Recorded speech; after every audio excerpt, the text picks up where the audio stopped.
They blocked the only road to my ranch and demanded I pay them just to reach my own land. They thought I'd give in. Instead, I built a toll booth on their side and made thousands. I'm Lucas Bennett, a quiet rancher who became the HOA's worst nightmare. Let me take you back to the day everything changed. Have you ever been pushed too far by people in power? My name is Lucas Bennett. I'm 39 years old, a former software engineer turned off-grid technologist. 2 years ago, I left behind the chaos of corporate life and bought a 28-acre ranch tucked into the rural edge of Harris County, just outside Houston. People thought I was crazy trading a six-figure salary for chicken coops and irrigation lines, but I wasn't running away. I was rebuilding. The land wasn't perfect, but it had bones. I saw something in the sun-bleached pasture and sagging barn that others didn't. Maybe it was the silence, or maybe it was the challenge. I'd spent my entire adult life building digital systems.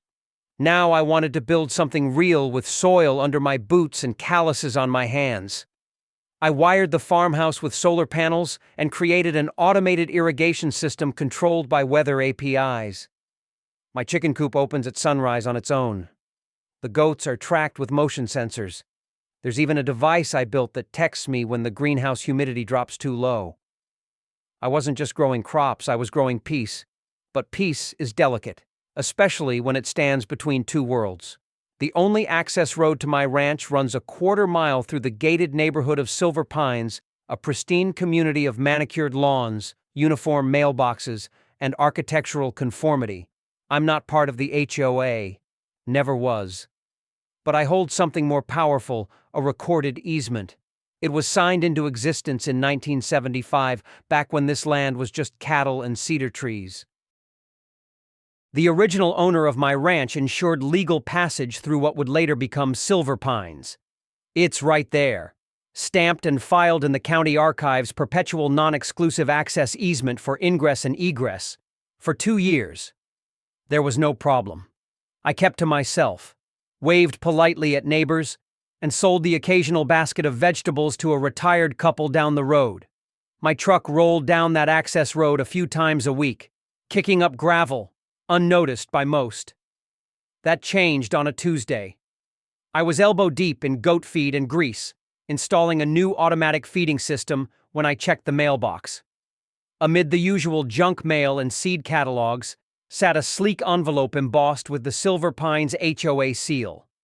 Inside was a formal invitation to an urgent community discussion about unauthorized road usage and potential enhancements to neighborhood security. It didn't mention me by name, but it didn't have to. I read the letter 3 times. The language was vague, corporate, designed to conceal rather than clarify. But between the lines, I saw it clearly. Someone had decided I didn't belong. I wasn't angry. Not yet. But I could feel something shift. Like the moment before a Texas thunderstorm, when the wind dies and the air thickens with tension. I folded the letter and slipped it into my back pocket. Something told me this meeting wouldn't be about security. It would be the opening move in a quiet war, and I had no intention of surrendering. The letter stayed folded in my back pocket the entire drive to the Silver Pines Community Center. I didn't need to reread it, its corporate vagueness had already burned itself into my memory. As the sun dipped below the tree line, casting long shadows over the cul-de-sac, I felt like I was pulling into a battlefield, not a neighborhood meeting. I parked my mud-streaked Ford pickup between 2 spotless Range Rovers. My boots hit the pavement with a wet slap. I'd hosed off the mud, but Texas dirt has a way of clinging, just like the suspicion I felt hanging over this whole event.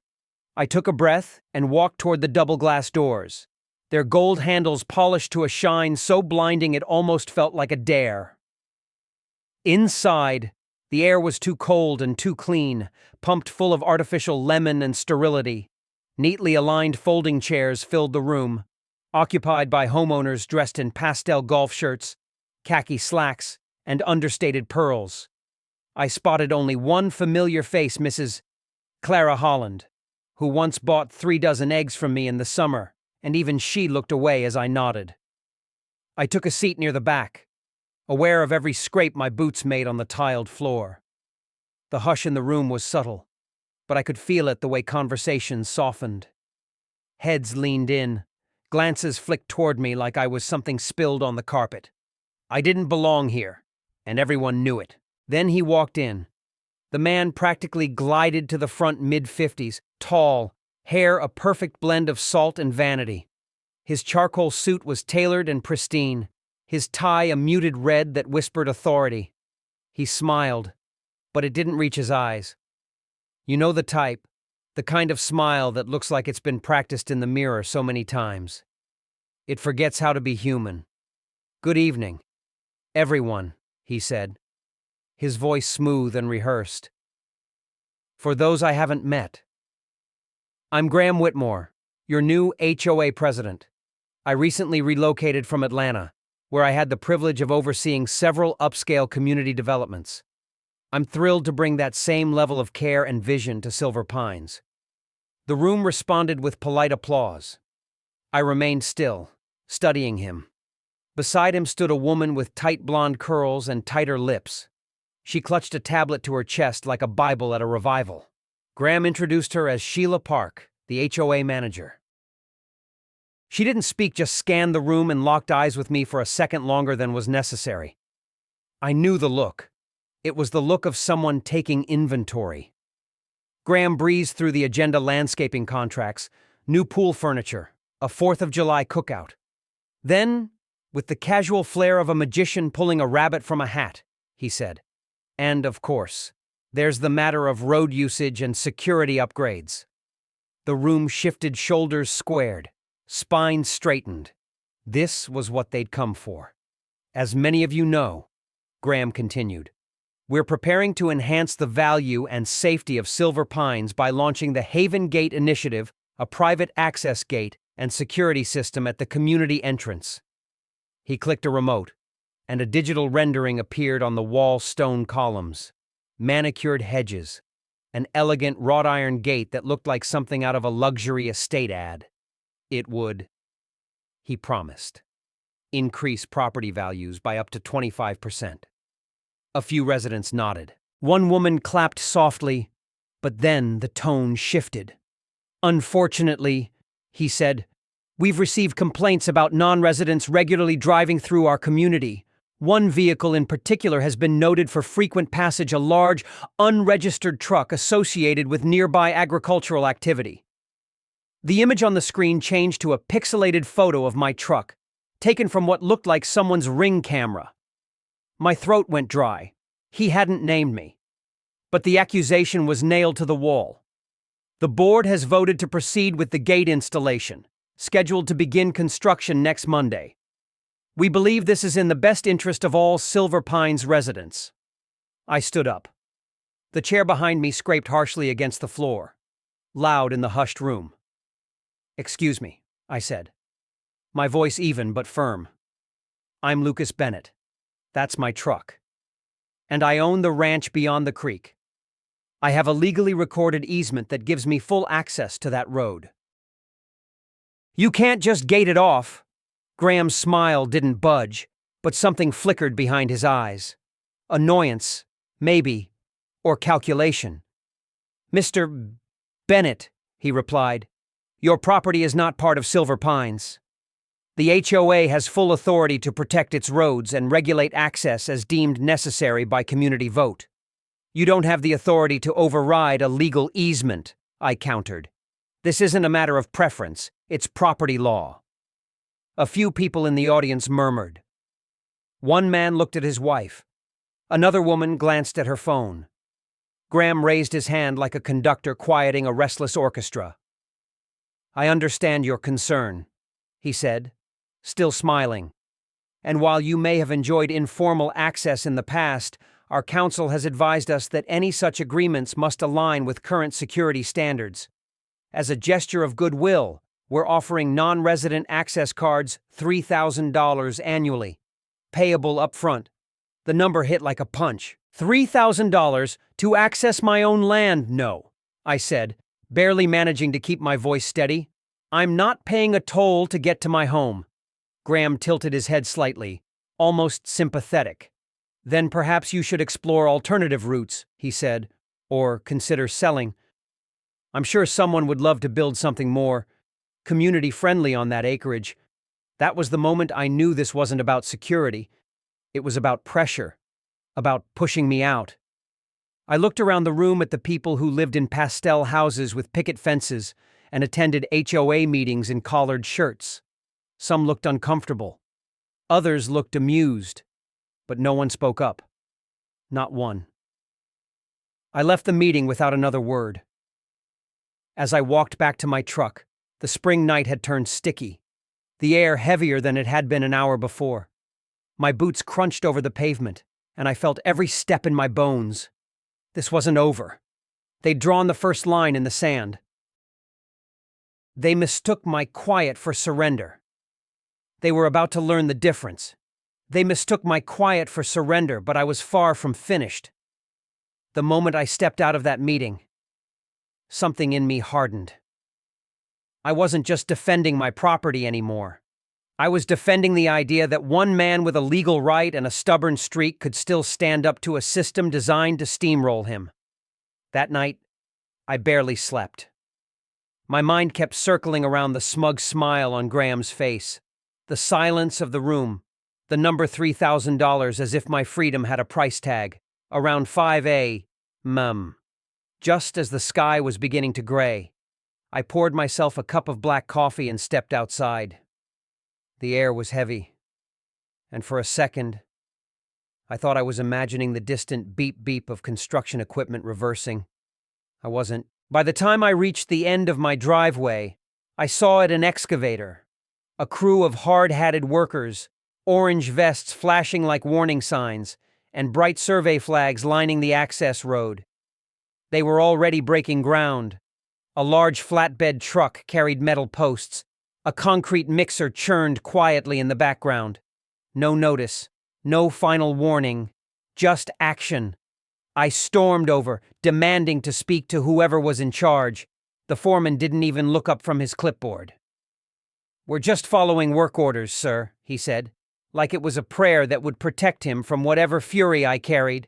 Before I could argue further, a black Mercedes SUV pulled up behind the machinery. Graham stepped out, followed by Sheila, who wore a pencil skirt and heels entirely unsuited for a construction site. Graham held a rolled-up blueprint like a baton. "Mr. Bennett," he said, all faux civility. "As you can see, construction is underway. Everything is fully permitted. You're welcome to apply for your access card, but until then, you'll need to remain clear of the site." "This is illegal," I snapped. "I have a recorded easement. You can't block my only road in." He shrugged, unbothered. "That's a matter for the courts.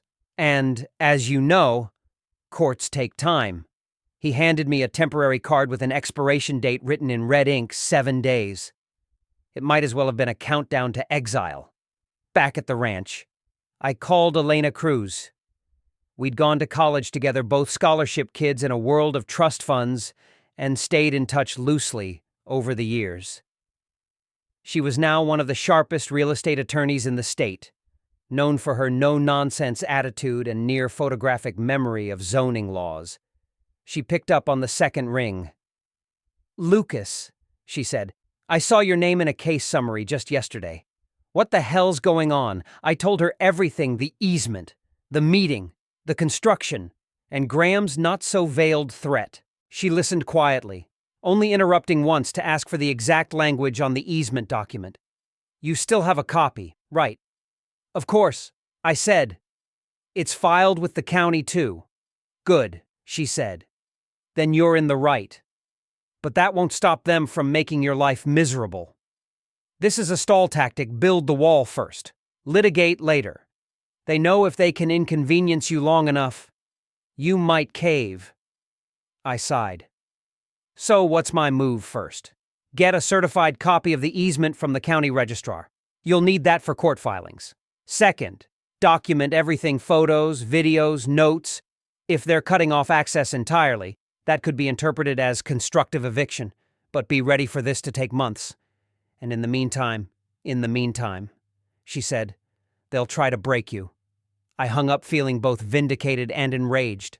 They couldn't win this legally, so they were hoping to win it psychologically by bleeding me dry day by day. I spent the rest of that day gathering evidence. I photographed the construction, the position of the gate posts, the machinery, even the survey flags. I filmed a walkthrough from the public road all the way to the gate, narrating my points. I also visited the county office and got 3 certified copies of the easement, each sealed in plastic, like armor. But something still bothered me. That night, as I studied the new gate's position on a printout of my original survey, I noticed something odd. The curve of the fence just barely seemed to dip south of the boundary line. Not by much, maybe 3 feet, but enough to raise a question.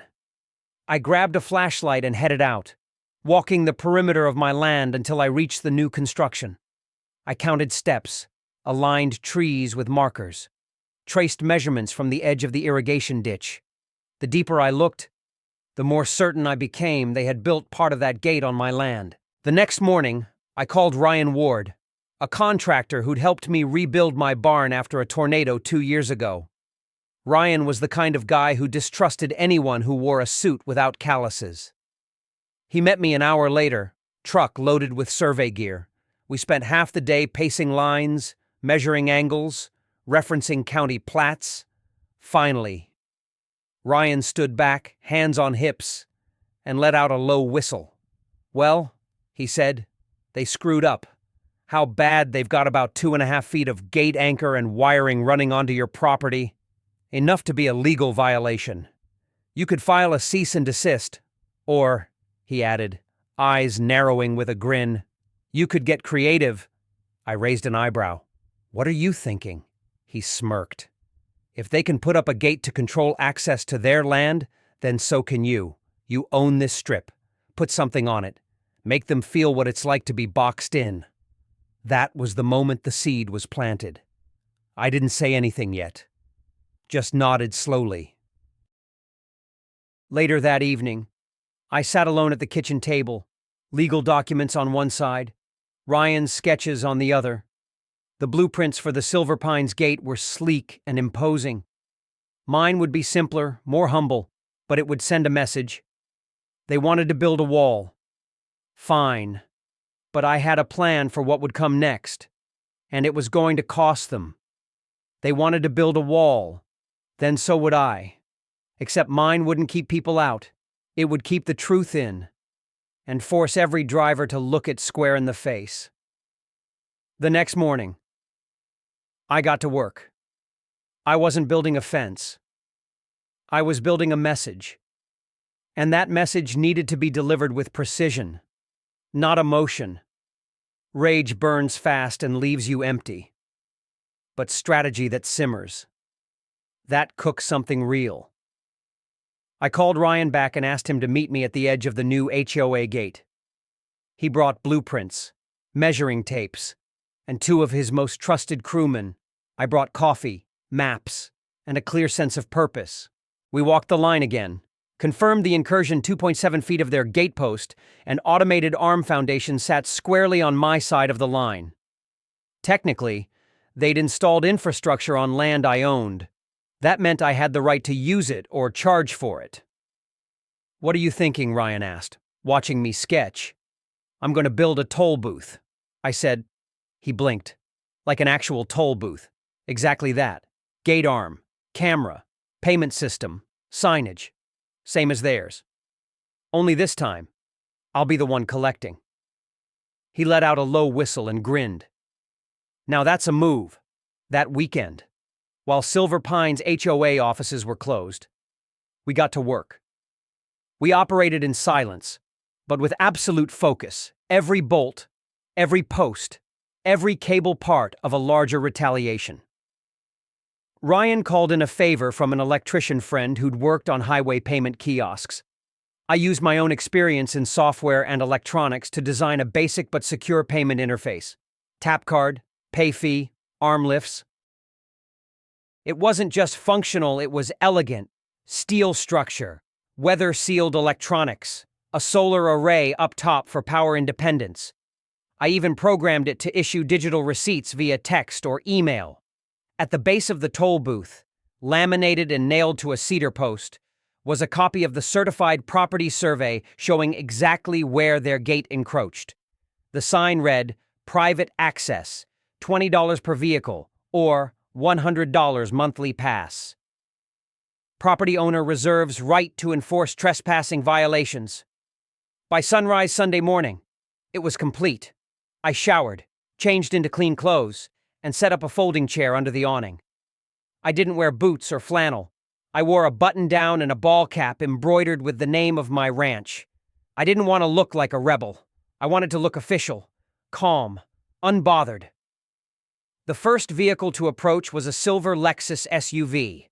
The driver, a middle-aged man in a golf polo, rolled down the window with a bewildered expression. "What's this?" "This is the new toll station," I said. "Part of the road just beyond the HOA gate crosses private landmine, since they've chosen to charge for access. I'm doing the same for my section. It's $20 per pass, or a discounted monthly option." He stared at me for a moment, glanced at the posted survey map, and sighed. "You've got to be kidding me. I wish I were. You can pay here, or call the sheriff to sort it out. Either way, I'm legally within my rights." He paid. Most of them did. That day alone, I made over $900. By the afternoon, word had spread and traffic slowed, but not because of resistance. No people were stopping to take pictures. A few even laughed. They weren't laughing at me. They were laughing at the absurdity of it all. The HOA charging a resident for his own land, and the resident turning the tables.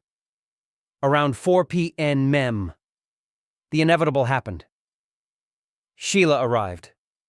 She rolled up in her Audi, window halfway down, lips already pursed.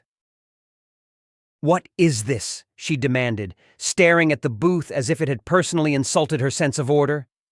"This," I said, standing slowly, "is the toll station for the section of land the HOA's gate crosses.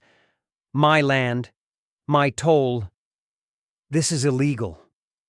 "No," I said calmly. "What's illegal is erecting a gate on someone else's land without permission. I'm just exercising the same authority you claim to have." She glared and pulled out her phone. "I'm calling Graham." I nodded. "Tell him to bring a checkbook." 30 minutes later, Graham showed up in full theater tan blazer, mirrored sunglasses, flanked by 2 HOA board members. He marched up, red-faced and barking. "What the hell do you think you're doing? Enforcing my property rights," I said simply. "You've been doing the same all week." He jabbed a finger toward the booth. "You can't charge people to drive through here. This is extortion, no." "Graham, extortion is threatening to block access to my ranch unless I pay a $3,000 fee. This," I gestured to the booth, "this is symmetry. You're going to regret this." "Maybe," I said. "But not today." That night, my inbox filled with mobile payment notifications and my voicemail pinged with reporters calling for interviews. Someone had posted a video of Sheila's reaction online. It went viral in a matter of hours. The caption read, "HOA tries to gate off rancher's land. Rancher gates back." The next morning, I woke to find a note pinned to the outside of the toll booth. It wasn't signed, but I recognized the handwriting. It read, "You made your point. Now take it down." I left the note where it was, because this wasn't just about a gate anymore. It was about what happens when the people in power forget that the law still applies to them and someone who's supposed to stay quiet decides to push back. And this was only the beginning. They left a note telling me I'd made my point. But the point wasn't the booth, it was the principle. And that wasn't going anywhere. By Monday morning, the legal toll booth was up and running at full capacity. I had dressed deliberately that day, blue button-down shirt tucked into clean jeans, a clipboard in hand, and a cap bearing the embroidered name of my ranch, Coyote Trace Acres. I looked like a park ranger, not a protester. It was all about optics. I wasn't staging a rebellion. I was managing a system efficient polite, and impossible to ignore. Drivers approached slowly, unsure what to make of the small building, the automated gate, and the modest sign reading Private Access Toll Enforced. $20 per entry, 100 monthly pass, payment required before entry. Some honked. Some rolled down their windows and demanded explanations. But most, after a brief moment of disbelief, paid. It wasn't just about the money. It was about the shift in tone. For the first time since this fight had started, I was the one in control. The HOA had backed me into a corner. Now they were being funneled through it, one SUV at a time. The toll booth had been designed with care.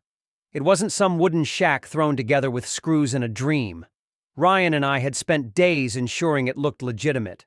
We'd sourced a retractable barrier arm with red and white stripes, mounted it on a steel base plate, and wired it into a solar battery system hidden inside the booth. The payment terminal was mounted to a post out front with options for credit card, Venmo, and Apple Pay.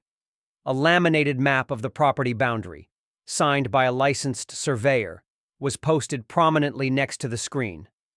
Every feature said the same thing. This isn't a stunt. This is a system.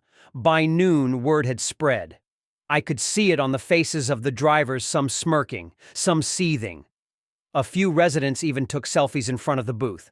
One guy asked if I sold monthly passes in bulk for visiting relatives. I made $320 that day. Mid-afternoon, a familiar vehicle pulled up, an Audi Q7 with tinted windows. The driver's door opened, and out stepped Graham Whitmore. No blazer today, no sunglasses, just a buttoned white shirt, sleeves rolled, and a face carved from fury. He marched up to the booth, ignoring the payment terminal entirely. "This ends now." "No, Graham," I replied calmly. "This began when you decided to build a gate across someone else's land." He stepped closer, almost toe-to-toe. "You're extorting residents." "No," I said, keeping my voice even. "I'm charging a legal fee for use of my land, the same way you tried to charge me for mine." He turned toward the small crowd that had gathered, residents in tennis outfits. A teenager on a bike, a young couple in jogging gear. They weren't saying anything, but they were watching. Graham pointed at the gate. "This is illegal. I'm calling the police." "Please do," I said, stepping back and unlocking a file cabinet bolted to the booth's wall. I pulled out a folder and handed him a printed copy of the Certified Property Survey. "Officer Ramirez has already reviewed this. You're welcome to join us for round 2. It wasn't a bluff. I'd already preemptively invited Officer Ramirez, someone I'd met months earlier during a trespassing incident involving a lost hiker, to visit the booth and inspect the paperwork. He'd spent 20 minutes reviewing everything from easement documentation to permit codes. He told me plainly, "Look civil, not criminal. You're within your rights." Graham stood there for a few long seconds, jaw clenching and unclenching like a vice. Then Sheila pulled up behind him. She didn't speak at first, just stared at the booth like it was a physical manifestation of her deepest annoyance. Then she reached into her handbag and handed him her phone. He took it, glanced at the screen, and paled slightly. Someone had posted a drone video of the toll booth complete with dramatic music and a title in bold font: "Texas Rancher Outsmarts HOA Builds His Own Gate." Graham looked up, then back at the phone, then finally at me. "You're making a joke of this community," he muttered. "No," I replied. "You did that when you tried to act like the law didn't apply to you." He didn't pay the toll. He turned and got into his car, tires crunching hard over the gravel as he reversed down the road. But the damage to him was done.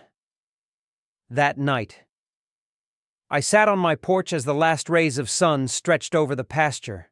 I reviewed payments, tallied receipts, and transferred data to a separate offline ledger. I wasn't doing this just for kicks. I was building a file, a timeline, a record, every entry, every interaction, every threat. My booth didn't just collect tolls. It collected evidence. I'd already had Elena draft a cease and desist letter regarding any attempt to dismantle the structure. Ryan had ensured everything was up to code. The solar batteries were reinforced and housed inside a locking cabinet. The surveillance cameras, one obvious. One hidden uploaded footage to a cloud account every hour. The HOA couldn't touch me. Not legally. And if they tried to sabotage the booth, they'd be recorded doing it. But I knew better than to think Graham would give up. He was the type of man who believed force equaled righteousness, and the moment that didn't work, he'd pivot to manipulation, lawsuits, whisper campaigns, leverage. That was fine. I could play that game too. What he didn't understand, what he still hadn't realized, was that I wasn't fighting to win money, or pride, or even just my road. I was fighting for the right to not be erased, to not be rolled over by a system dressed in linen suits and HOA letterheads. The toll booth was more than a gate. It was a signal flare to every neighbor watching. They couldn't shut me out. Not anymore. They couldn't shut me out, so now they tried to shut me down. And like every cornered institution afraid of exposure, the HOA moved from pressure to retaliation. It began with a letter, a thick envelope delivered by courier, stamped with the letterhead of Whitmore and Klein, a boutique law firm known for real estate litigation. Inside 6 pages of dense, aggressive language accusing me of public nuisance, unauthorized commercial activity, and interference with residential tranquility. It concluded with a cease and desist demand, a threat of fines not less than $5,000 per day, and a strongly worded suggestion that I seek immediate legal counsel to avoid escalation. I handed it to Elena. She read it once, then again, then laughed short and cold. "They're trying to bluff you into folding," she said. "Half of these citations don't even apply outside HOA jurisdiction, and the others are toothless. Their claim about your toll booth being a commercial enterprise, it's private access on your private land. As long as you're not advertising on public roads or violating zoning codes, you're in the clear." I nodded, but I didn't smile, because I knew this wasn't about law. This was about attrition, and the next move proved it. 2 days after the letter arrived, the lights at the toll booth flickered and died. My phone sent me a system alert: power supply disruption. Switched to backup. I checked the footage. Sometime after midnight, someone had accessed the shared utility box on the far side of the HOA boundary and cut the exterior line feeding the booth. It was a coward's move. Sloppy, but they underestimated me again. The toll booth switched seamlessly to solar backup just like it was designed to. The barrier arm stayed functional. The cameras rolled. The payment terminal hummed softly under morning sunlight as cars pulled in and beeped their way through. I didn't bother confronting them. I documented everything. I updated Elena, and I reinforced the booth with extra surge protection and an internal battery buffer. If they thought they were draining my will, they were mistaken. I wasn't tired, I was sharpening. The next move came with clipboards and reflective vests. 3 men claiming to be from the county building office arrived the following week. They walked the perimeter of my property with laser levels and tablets, muttering things like non-compliant structure and code variance violations. I greeted them politely, offered coffee, and then casually mentioned I had already submitted my plans for review through the proper rural zoning board months ago. "Everything meets code," I added, handing over stamped documents and certified inspection reports Ryan had arranged for before construction began. "But feel free to double-check." They didn't expect preparedness. Within 20 minutes, they left irritated, but empty-handed. By now, neighbors were catching on.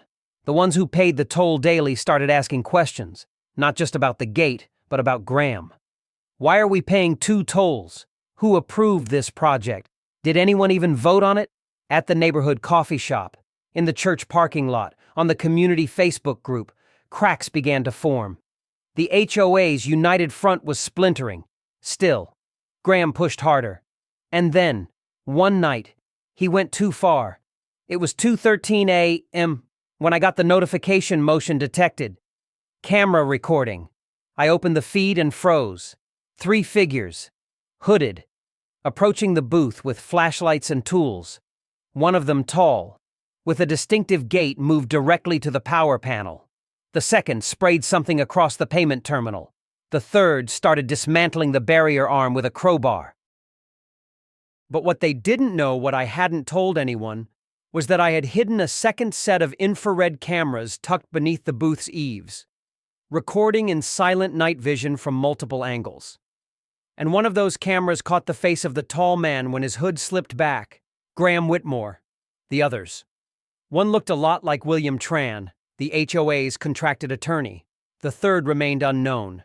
They worked quickly, but not fast enough. Before they finished, my cameras had uploaded the footage to 3 secure cloud backups and automatically pinged my emergency alert system. I called the sheriff's department. By the time the deputies arrived, the men were gone. But the damage was clear. The payment terminal was smashed. The gate arm hung in splinters. Fraud was scrawled in red spray paint across the booth's siding. The deputies reviewed my footage on site. Within minutes, they confirmed what I already knew. "That's Whitmore," one of them muttered, pausing the frame. Clear as day. I filed an official report for trespassing, vandalism, and destruction of private property. Elena sent the footage to the DA's office. Ryan and I got to work immediately on repairs, stronger this time. Reinforced steel brackets, new sensors, tamper-proof casings, and then I went public. I uploaded a copy of the surveillance video to a private link and sent it to every resident in Silver Pines. I added no music, no captions. Just a simple message. This is what leadership looks like. By morning, the video had gone viral. The local newspaper picked it up. A local radio host played the audio on air. HOA members forwarded it to one another in whispers and fury.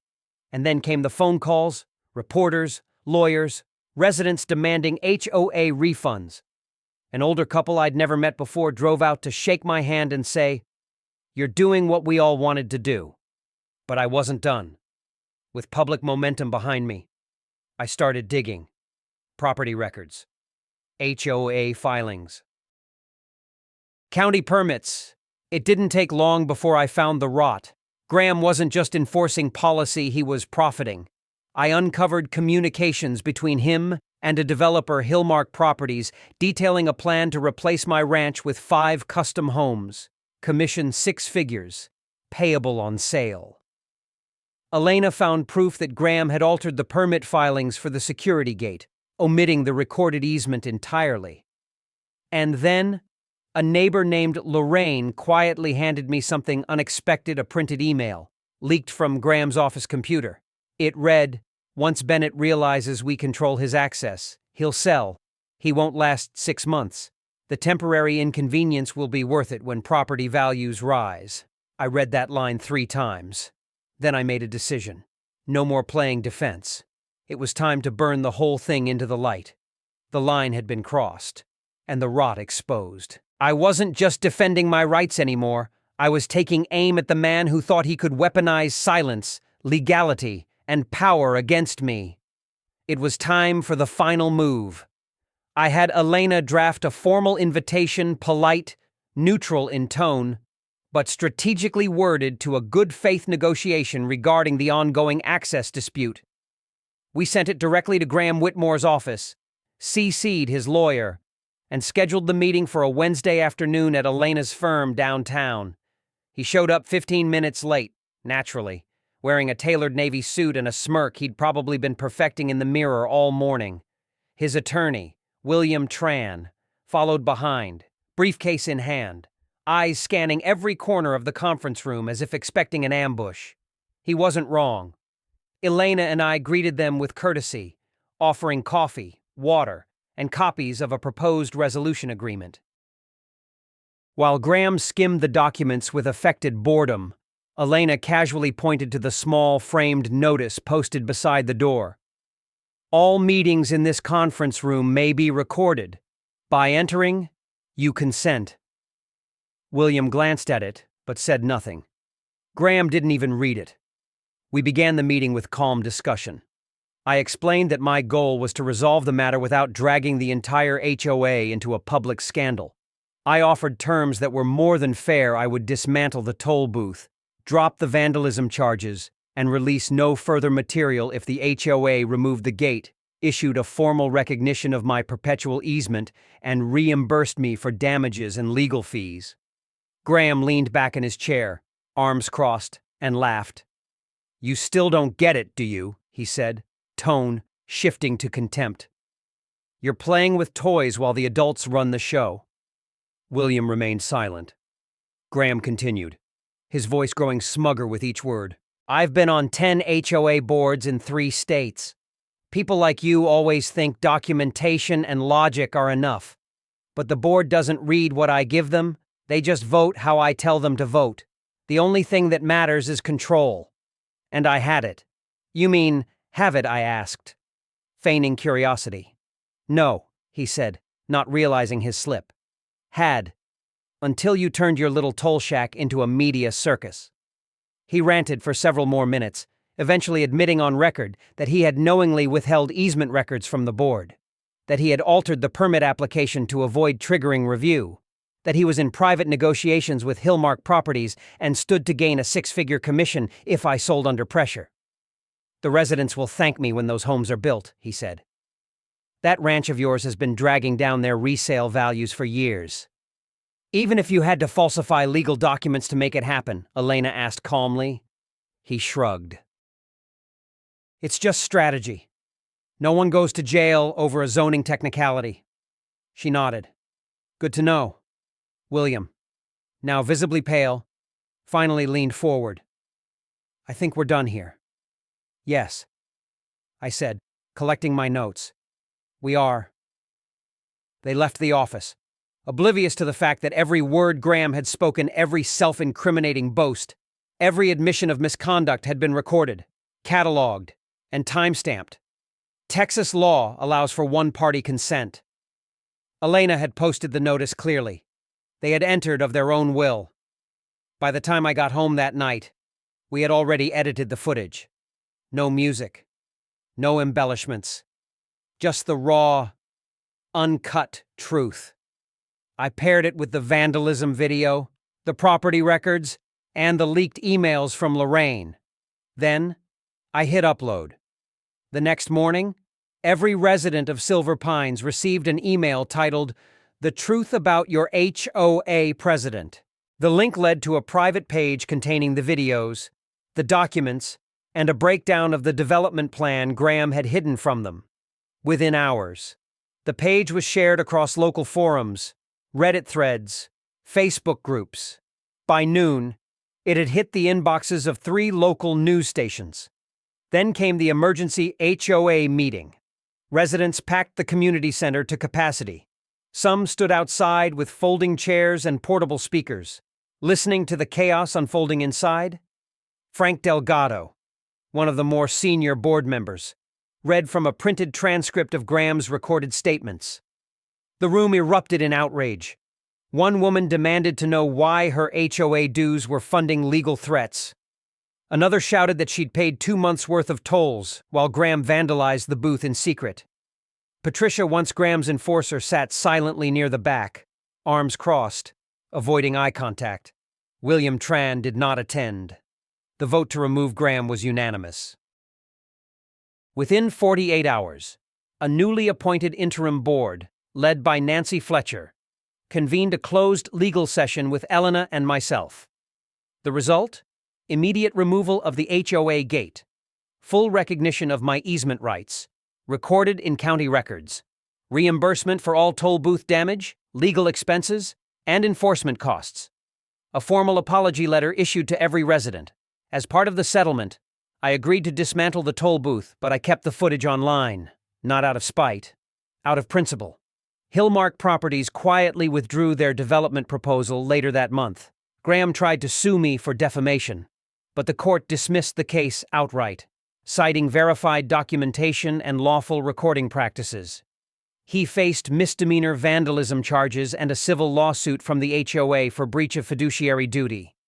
He sold his house 2 months later quietly, below market value, and moved out of state. The new board made sweeping reforms to HOA operations term limits, financial transparency, mandatory member reviews for any major infrastructure projects, residents, now galvanized, showed up in record numbers to vote, speak, and volunteer.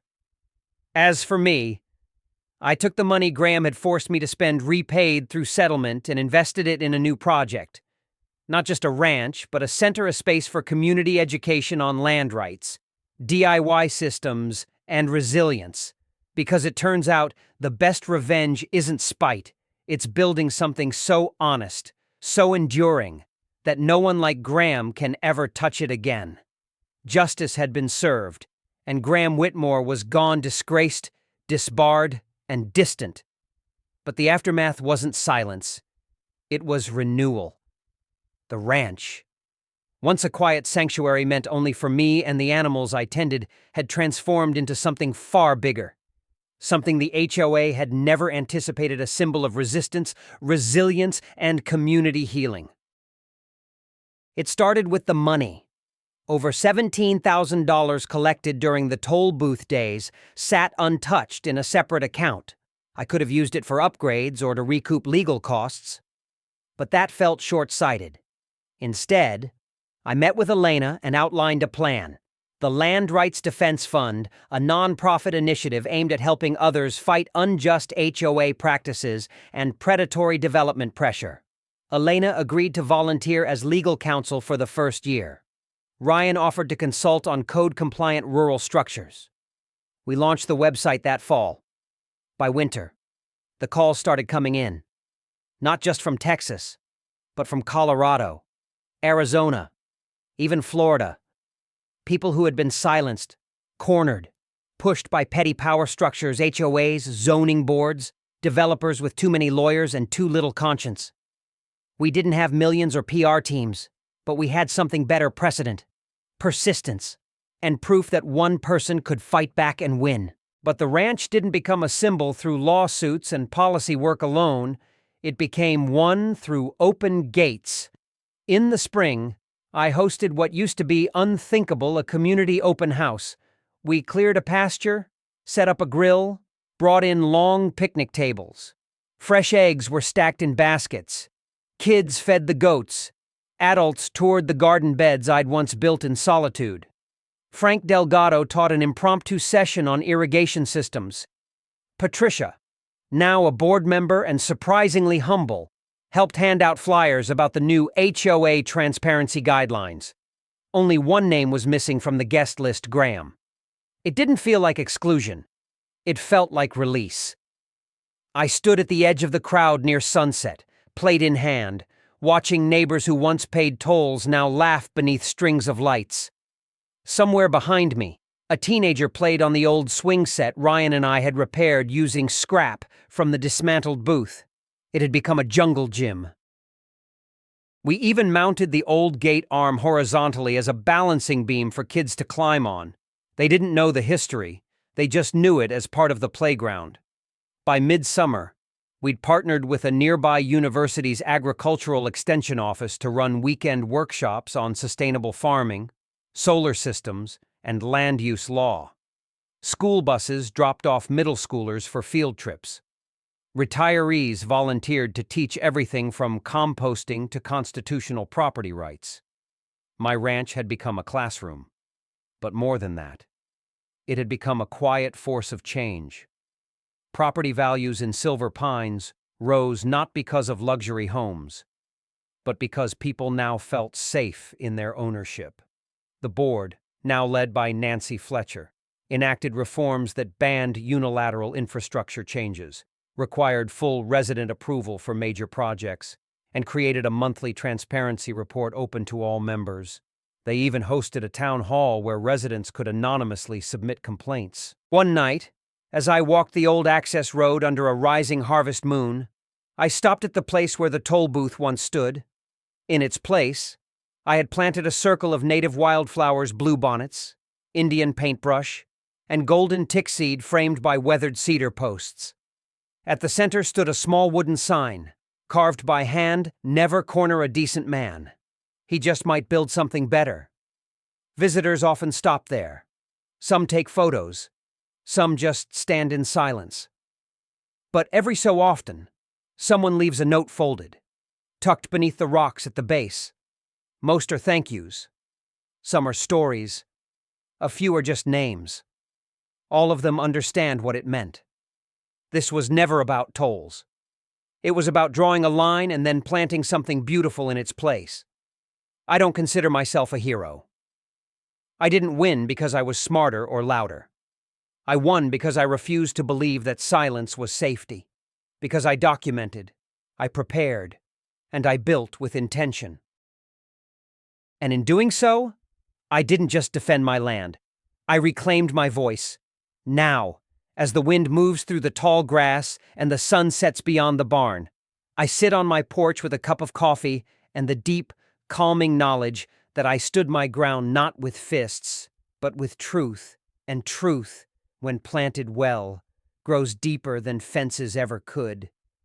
Justice isn't always loud. Sometimes it's quiet and final. Was I too harsh, or did they deserve it? I'd love to hear your take.